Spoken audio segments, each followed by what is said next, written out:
What's going on, guys? So today we got something a little different. We're gonna do a little voiceover thing. So I recorded some gameplay for the background of the build we're gonna be talking about.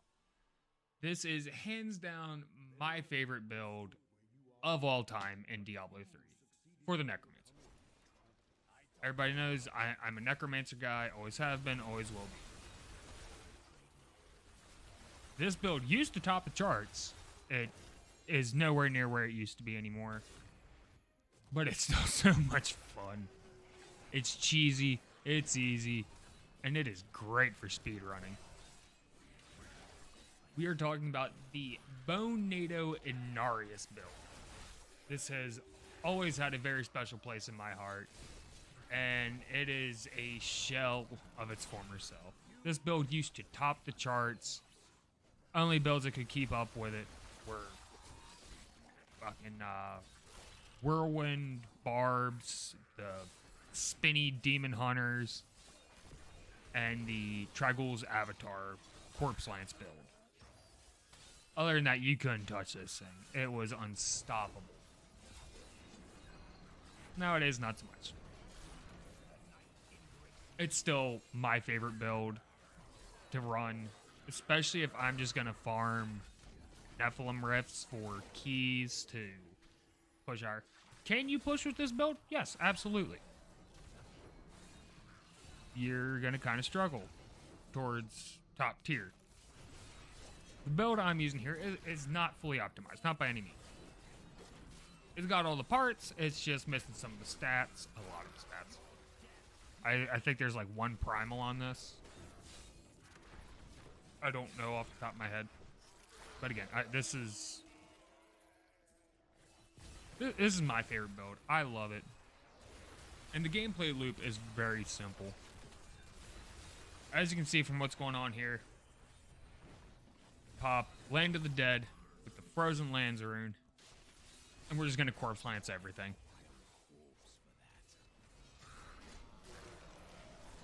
Trying to quit smoking, so I got this weird knockoff chew. It's like tobacco free or something, so bear with me here. But the whole concept behind this build, it's pretty simple. Pop bone armor to stun stuff, curse stuff to cut down your cooldowns, and when you get the chance, pop your Land of the Dead and corpse lance the piss out of stuff. It's a very easy build to run. Towards end game, nowadays I don't think I haven't really looked at any patch notes in a while, but I doubt it can compete with whatever's at the top anymore. I haven't really messed with this game too much lately, but it's just a fun, easy build to run. It's something you can put on. Hop in, what is it? I'm running this riff on Torment 10, and you can just rip and tear. Speed run it, get it done in 5 minutes. Bob's your uncle. I do 90% of my gameplay solo. I do most of my Destiny stuff solo. Which, if y'all want to see some Destiny content, woof, let me know down below. I'll be more than happy to give it to you. Anyway, back to the build. So now, this build obviously revolves around the Inarius set. All 6 pieces, unless you have the Ring of Royal Grandeur, which lets you only use 5. Or it makes it so you only have to use 5. I'm using 5, but I don't have a secondary set on right now, because 2 of the slots are required. So, you figure majority of the... if you're going to run a 5-piece set, what else are you going to run? Maybe an amulet ring set, or 2 rings like Focus and Restraint, or whatever. Insert your preferred poison here. With this one, we can't really get away with that, because normally you would extract your Chrisbin Sentence, stick it in the cube, then you don't have to deal with it. Unfortunately, with this, we can't do that. That's what we're using our Ring of Royal Grandeur for. So, yeah, this is annoying. So what you end up with is, one of your ring slots is already taken. And there's 2 rings that are pretty much mandatory for any necromancer build. Brisbane's, Convention of Elements. And as you can see at the bottom there in our little stat window, we're running Convention as well. So, you're pretty much shot in the foot for that secondary set. From there, you're kind of up the creek without a paddle. But I mean, as far as boss damage goes, this thing absolutely melts. Hit it with the bone spear. Pop bone armor for the stun. Pop your land to the dead. And just absolutely nuke this. But there's one very important thing to this thing if you want to push higher tiers. You have to pay attention to your damage window. There's a cat behind me, isn't there? Hi, Boris. Oh, my bad. Tyrone. How are you? That's Tyrone.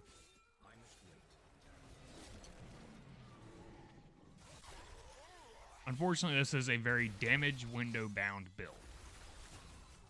You want to push higher rifts. Everything in this thing's kit revolves around doing damage to slowed or stunned enemies during your damage window. With the necromancer, you have normal, cold, poison, and I believe that's it. Let's find out. Normal. Yep, normal, cold, and poison. So really, you only have a 4-second damage window, so you gotta make everything count. As you can see here, this is the seasonal character I was running for the Gas Press video. This season's still running by some miracle. Like this, now we're in this is a bottom tier Torment 11 GR. And as you can see, we're pretty much just walking through this no sweat. We're trying to build up our bone armor stacks. We are using I believe it is the Wisdom of Kalan. Grants you an extra 5 stacks to your bone armor. The Inarius bonus for the 6-piece is it gives you your Bone NATO that does a bunch of damage. I don't know the stats off the top of my head. I'll try and freeze frame this and get a stat window up. No promises, because I'm not good at video editing. Okay? Don't yell at me. Right there just proved the point. If you're not in your damage window, this thing kind of suffers. Especially towards higher end content. It's great for speedrunning. You want to run Torment 10 regular riffs and just farm for keys, throw this on. You'll be done in no time. I think I was averaging, I ran, I don't know, maybe 10 or 12 with this before I sat down and decided to record. And I would average about 5 minutes a run. Are there builds that can do this faster? Absolutely. But this one's just so much fun. Who doesn't like to have a tornado of bones around them that just smack the crap out of everything? So we are using 3 legendary gems on this setup. Bane of the Stricken. Bane of the Trapped. I forget what the last one. Anyway, it's giving us bonus damage against elites for X amount of seconds after we kill an elite pack. Bonus damage against slowed or stunned enemies, and I think it increases that bonus for something. I don't remember all this ins and outs of this build, I'll be honest. If you do want to know the ins and outs of it, what you can do is hop on over to maxroll.gg. They have builds for every character for any playstyle. Whether you want a solo push like me, you just want to speed run, or you're trying to top the charts, be the #1, insert class here. They have build guides for every character, every set. Whether you want to do Inarius, Trigouls, obviously I'm going to ramble Necromancer because that's my jam. Or you want to do a Legacy of Dreams build where you're not running sets, you're just running Ancients and Primals. They got it all over there. They got leveling guides. There's one. Go figure. Necromancer's fastest one to level to 70. My record, as it sits right now, solo, was just under 2 hours to level 70 at the beginning of the season. So, yeah. And this was the build I was going for. And as you can see from the background gameplay, it's just easy. Run around, rip bones out of stuff. I see a boss, I'm gonna freeze him, and I'm gonna launch a bunch of spikes into his ass.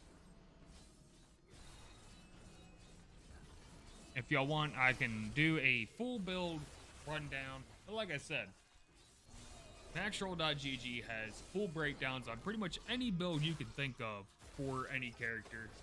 And I'm sure they have builds now for Diablo, which I'm probably gonna hop on like time now. So later.